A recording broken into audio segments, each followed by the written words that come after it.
Ce moment que nous vivons ensemble ce matin est bien plus qu'un simple rassemblement professionnel. Il est l'aboutissement d'une conviction, le fruit d'une volonté collective et le début, nous l'espérons, d'un long chemin de dialogue, de réflexion et de construction commune. Permettez-moi, pour introduire mes propos, de rappeler le contexte dans lequel cette idée a germé.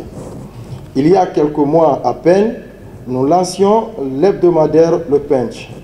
Dans un environnement, vous le savez, médiatique guinéen en pleine recomposition, une création qui n'était ni une aventure solitaire, ni un simple pari sur l'actualité, mais bien une réponse à une urgence, celle de contribuer à redonner vie à la presse écrite, aujourd'hui fragilisée en Guinée comme dans de nombreux pays africains. Cette presse écrite, longtemps pilier de la construction démocratique et de l'opinion publique, subit depuis plusieurs années un double étouffement, celui de l'asphyxie économique d'un côté et celui de la prédominance galopante du numérique de l'autre. La presse papier recule, les kiosques se raréfient, les imprimeries ferment et les journaux ne tiennent parfois qu'à des miracles financiers. Et pourtant, nous restons convaincus que l'écrit a encore sa place et qu'il a encore beaucoup à dire. C'est dans cette logique de résistance constructive que nous avons voulu aller plus loin, offrir un espace de débat, de confrontation d'idées et d'expériences. Un lieu où les journalistes africains puissent se retrouver, se parler franchement et réfléchir aux évolutions, mais aussi aux révolutions qui bousculent notre métier. C'est ainsi qu'est née la REJAC. La REJAC se veut un rendez-vous annuel, mais au-delà de la périodicité, elle aspire à devenir une véritable tribune panafricaine où les journalistes d'Afrique, toutes générations confondues, peuvent échanger sur les grands défis de la profession dans toute leur diversité et toute leur complexité.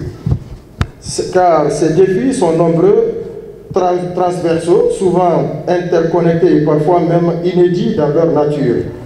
C'est en tenant compte donc de ces enjeux que nous avons construit le programme de cette première édition de la REJAC autour de 3 thématiques centrales, à savoir journalisme et intelligence artificielle, pour mieux comprendre ce que l'IA change dans nos pratiques et ce qu'elle promet, mais aussi ce qu'elle peut menacer. La deuxième thématique, la presse écrite à l'ère du numérique, pour interroger les modèles, penser la transition et ne pas laisser mourir un pilier fondamental de notre démocratie.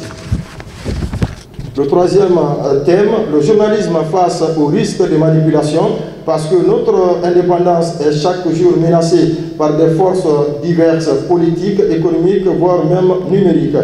Nous remercions singulièrement Madame Rose Pola-Bissimo pour avoir accepté la présidence d'honneur de cette première édition et pour son implication personnelle à sa réussite.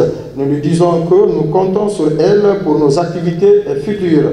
Et merci à tous ceux qui, dans l'ombre, ont travaillé sans relâche pour faire de cette journée une véritable réalité. Chers amis, la REJAC est un point de départ, pas une fin. Nous voulons en faire un rendez-vous régulier, une communauté de réflexion active, une boussole collective dans un monde où tout va vite et où le journalisme doit plus que jamais retrouver son souffle, sa rigueur et son sens. Bonne REJAC à toutes et à tous. Vive la presse libre, responsable et au service des peuples. Je vous remercie.